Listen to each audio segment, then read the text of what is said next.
अस्सलाम वालेकुम, my name is Saeeda Iqra. Welcome to our YouTube channel desert rose psychic. हम लोग सब्जेक्ट पढ़े हैं पर्सनैलिटी साइकोलॉजी और लास्ट हमने पढ़ा था कॉरल जंग और उसकी एनालिटिकल साइकोलॉजी की थ्योरी को। एनालिटिकल साइकोलॉजी की थ्योरी के ही आगे ये पार्ट है। साइकोलॉजी की टाइप्स हैं जो कि चूँकि हम पढ़ रहे हैं पर्सनैलिटी साइकोलॉजी को, तो ये जो टाइप्स हैं ये टाइप्स भी पर्सनैलिटी साइकोलॉजी का ही हिस्सा है। सबसे पहले हम द साइकोलॉजिकल टाइप्स की डेफिनेशन को ही देख लेते हैं। इसमें कॉरल जंग ने ये बात कही है कि जो उनकी मतलब डिफरेंट टाइप्स हैं ना साइकोलॉजी की या साइकोलॉजिकल टाइप्स हैं जो उनमें उन्होंने ये बात कही है कि ये सारी जो इनका नज़रिया जो है ना ये बताता है कि लोग जो है ना पूरी दुनिया में 4 बुनियादी नफ्सियाती अफ़ाल के ऊपर जहाँ जैसा कि यहाँ पे उन्होंने लिखा है 4 प्रिंसिपल ऑफ साइकोलॉजिकल फंक्शंस। इनके ऊपर उनकी लाइफ चल रही होती है जिसमें सेंसेशन आ जाती है, इंट्यूशन आ जाता है, फीलिंग आ जाती है, उनकी थिंकिंग आ जाती है, हमारे एहसासात, हमारी सोच, हमारी सेंसेशंस वगैरह, ये सारी चीज़ें, हमारी फीलिंग्स वगैरह, ये सारी इसमें आ जाती हैं। ये 4 टाइप्स जो हैं इन्हीं की ऊपर बेस करते हैं हमारी मतलब साइकोलॉजी की चारों टाइप्स। और इन टाइप्स में से उसने आगे बोला and that one of this 4 functions is dominant for a person most of the time. मतलब कि इनमें से कोई ना कोई एक ऐसी फंक्शनिंग ज़रूर होती है जो कि किसी भी पर्सन के ऊपर हर वक्त डोमिनेंट रहती है, हर वक्त उसके ऊपर गालिब रहती है। कॉरल जंग की जो ये साइकोलॉजिकल टाइप्स वाली थ्योरी है ना ये हमारी 2 चीज़ों के ऊपर बेस कर रही है। इसी की आगे टाइप्स बन रही हैं, 8 टाइप्स हैं, उनको भी हम डिस्कस करेंगे। सबसे पहले हम बताते हैं कि इसमें जो 2 फंक्शंस या 2 ट्रेट्स आ रहे हैं उनमें फर्स्ट पे है इंट्रोवर्जन और सेकंड पे है एक्सट्रोवर्जन। सबसे पहले हम इंट्रोवर्जन को डिस्कस कर लेते हैं। इंट्रोवर्जन्स ऐसे लोग होते हैं जिनकी पर्सनैलिटी उनके खुद तक ही रहती है, मतलब अपने आप तक रखते हैं। ऐसे अफराद मतलब लोगों के साथ ज़्यादा घुलना मिलना पसंद नहीं करते। इंट्रोवर्ट होते हैं, अपने ख्यालात, अपने एहसासात अपने तक महदूद रखते हैं। इनके इंट्रोवर्ट्स जो होते हैं they think always about them self. वो सिर्फ अपने बारे में सोच रहे होते हैं हर वक्त। उनको इस चीज़ का ख्याल होता है कि हम बाहर जाएंगे दूसरे हमारे बारे में क्या सोचेंगे, सिर्फ अपने बारे में वो सोच रहे होते हैं। Introverts are considered as shy person, बहुत ही ज़्यादा शाय पर्सन कंसीडर किया जाता है उनको।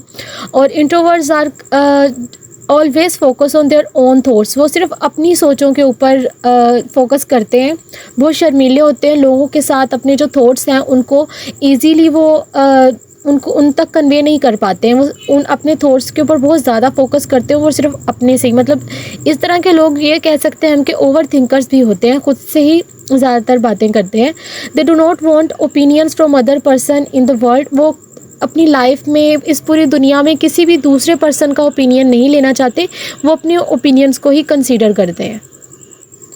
अब आगे यहाँ कुछ ट्रेड्स हैं जो कि हमने ये बताते हैं कि जो इंट्रोवर्ट पर्सन्स हैं वो किस तरह के होते हैं, जैसे कि हम लोगों ने पीछे भी डिस्कस किया है, लेकिन यहाँ पे भी हम थोड़ा सा आपको डिटेल में मतलब कुछ पॉइंट्स के साथ बता देते हैं कि अगर आप एक इंट्रोवर्ट पर्सन है तो आपको कैसे पता चलेगा आपके अंदर कौन कौन से ट्रेड्स होंगे। You need quite to concentrate, मतलब कि आपको किसी चीज़ के ऊपर अपनी मुकम्मल फोकस रखने के लिए, अपनी मुकम्मल तवज्जो देने के लिए आपको खामोश रहना पसंद होता है, खामोशी की ज़रूरत होती है। सो यू आर रिफ्लेक्टिव, आप जो होते हैं ना आप एक रिफ्लेक्टिव पर्सन होते हैं, जो आप मतलब कि सामने से नज़र आ रहे होते हैं ना, बिल्कुल आपके अंदर से मतलब आपकी पर्सनैलिटी नज़र आ रही होती है।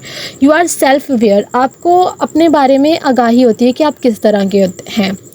Also you generally take time for decision, आप जो हैं अपनी फ़ैसलों को मतलब कि अपनी ज़िंदगी में कोई भी फ़ैसला लेना होता है ना उसके लिए बहुत ज़्यादा टाइम लेते हैं। You feel more comfortable being alone, जब आप अकेले रहते हैं ना आप ज़्यादा कंफर्टेबल खुद के साथ फील करते हैं, दूसरों के साथ की बजाय आप अकेले रहना ज़्यादा पसंद करते हैं और उसी में कंफर्टेबल फील करते हैं। So you don't like to work in a group और वांट टू वर्क अलोन, आप जो है ना आप किसी ग्रुप में बैठ के काम करना पसंद नहीं करते बल्कि अकेले बैठ के काम करना पसंद करते हैं और उसी में आपको सेटिस्फेक्शन होती है। You prefer to write more and talk, आप जो है ना बात करने के लिए लिख के बात करने को ज़्यादा प्रेफर करते हैं।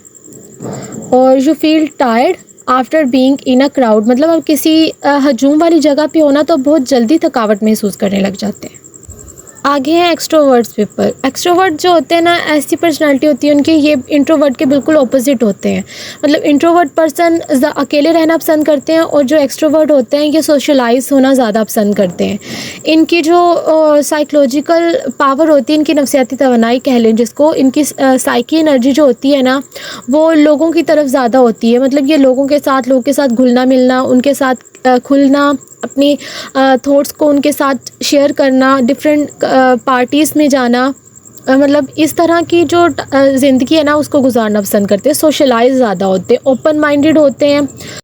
इनको बाहर रहना, क्राउड्स में डिफरेंट लोगों के साथ मिलना जुलना, इनको घूमना फिरना बहुत पसंद होता है। इनकी जो त्वचा है ना, मतलब ज़्यादातर इंटरेक्शन दूसरों के साथ करने में, दूसरों के साथ घुलने मिलने में, उनके साथ अपने थॉट्स को शेयर करने में, मतलब बहुत ज़्यादा ओपन माइंडेड होते हैं। लोगों के साथ घुलना मिलना ज़्यादा पसंद करते हैं, सोशलाइज होते हैं। आगे अब यहाँ पे एक्सट्रोवर्ट्स की ट्रेड्स हैं जिससे पता चलता है कि आप मतलब ऐसी ट्रेड्स जिनसे पता चलता है कि आप एक्सट्रोवर्ट हैं या नहीं, या एक्सट्रोवर्ट पर्सन किस तरह के होते हैं। यू एन्जॉय सोशल सेटिंग्स, जैसे कि मैंने पीछे बताया कि ये सोशलाइज होना ज़्यादा पसंद करते हैं। सोशल सेटिंग्स में लोगों के साथ बैठ के ज़्यादा लुत्फ़अंदोज़ होते हैं। So you don't want to live alone for a long time, मतलब आप ज़्यादा अरसे के लिए, ज़्यादा लंबे अरसे के लिए अकेले रहना पसंद नहीं करते। मतलब ज़्यादा अरसे के लिए अकेले रह ही नहीं सकते। यू थ्राइव अराउंड पीपल, मतलब कि अब ज़्यादातर लोगों के इर्द गिर्द रह कर ही परवान चढ़ते हैं। Also you are a friend of many people, आप बहुत से लोगों के दोस्त होते हैं, मतलब आपके बहुत ज़्यादा दोस्त होते हैं, ये कह सकते हैं हम। You prefer to talk out about problems and solutions, मतलब आप प्रेफर करते हैं लोगों के साथ बात करना प्रॉब्लम्स के बारे में और उनके सोल्यूशंस को ढूंढने के बारे में। For instance you are outgoing and optimistic, आप आउटगोइंग पर्सनस होते हैं, ज़्यादा बाहर घूमना फिरना पसंद करते हैं और बहुत ही ज़्यादा ऑप्टिमिस्टिक होते हैं। You are not afraid of risk, आप किसी भी परेशानी से घबराते नहीं हैं, किसी भी ख़तरे से नहीं डरते।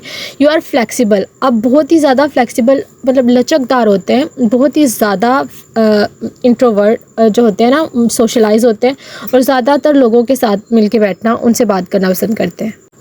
आगे अब कुछ फंक्शंस हैं ह्यूमन पर्सनैलिटी के जो कि हमारी इंट्रोवर्ट और एक्सट्रोवर्ट पर्सनैलिटी के साथ ही लिंक करते हैं, जिसमें सेंसेशन आ जाती है, थिंकिंग आ जाती है, फीलिंग आ जाती है और इंट्यूशन आ जाती है। ये सबको अब हम डिटेल में डिस्कस करेंगे।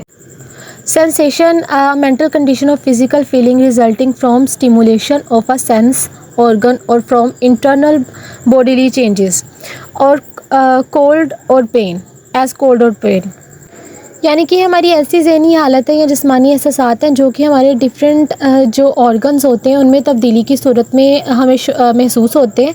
जैसे कि हमें सर्दी का महसूस होना या दर्द का महसूस होना, ये सेंसेशन में आता है। ये हमारे ऐसे एहसासात हैं जिनको हम महसूस करते हैं।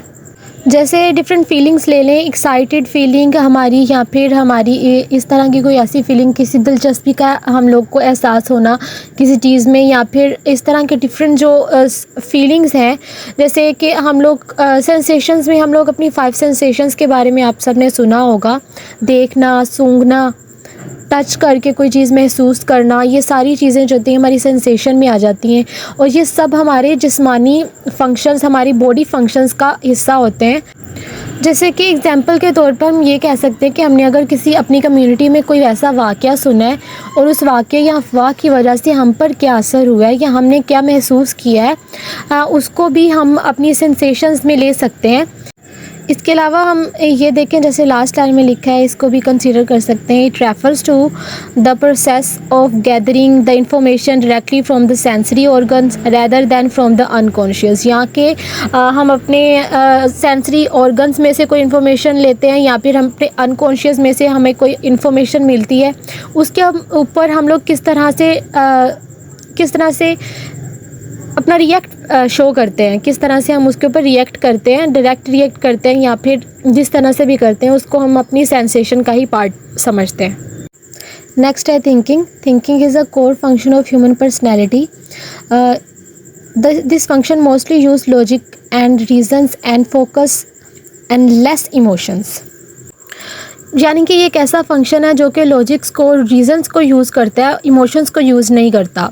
थिंकिंग जो है ना, मतलब हमारा सोचना, इसका मतलब ये होता है कि जब कोई शख्स अपने इर्द गिर्द और अपने माहौल का पूरे का जायज़ा ले लेता है ना, तो उसके बारे में वो सोचता है कि इसमें क्या चीज़ें वो दरियाफ़्त करना चाहता है या कर सकता है। मतलब डिफरेंट उसकी थिंकिंग प्रोसीजर, उसके दिमाग में डिफरेंट थिंक्स आती हैं, थॉट्स आती हैं कि वो क्या करना चाहता है इस चीज़ से। जैसे कि एक स्टूडेंट की मिसाल ले लें, जब वो कोई काम करना शुरू करता है तो उसके बारे में सोचता है, उसके बारे में उसे डिफरेंट थॉट्स आती हैं कि वो इस काम को किस तरह से शुरू करेगा, इस काम के अंदर किस किस चीज़ का इस्तेमाल करेगा।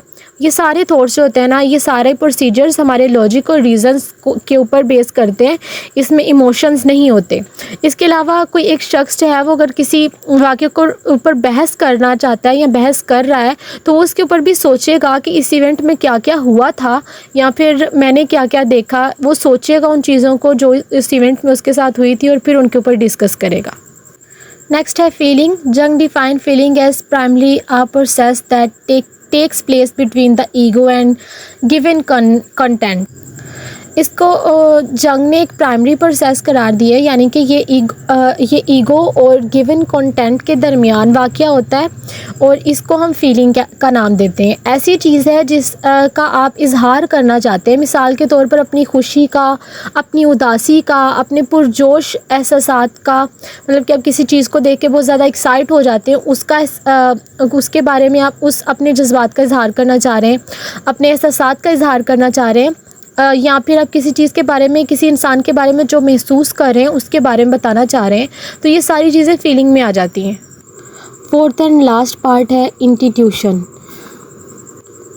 इसको हम किसी भी चीज़ को बहुत ज़्यादा आसानी से और जल्दी समझने के लिए इस्तेमाल करते हैं, या जैसे कि यहाँ पे उन्होंने लिखा है, it refers to the ability to understand something quickly without the conscious reasoning.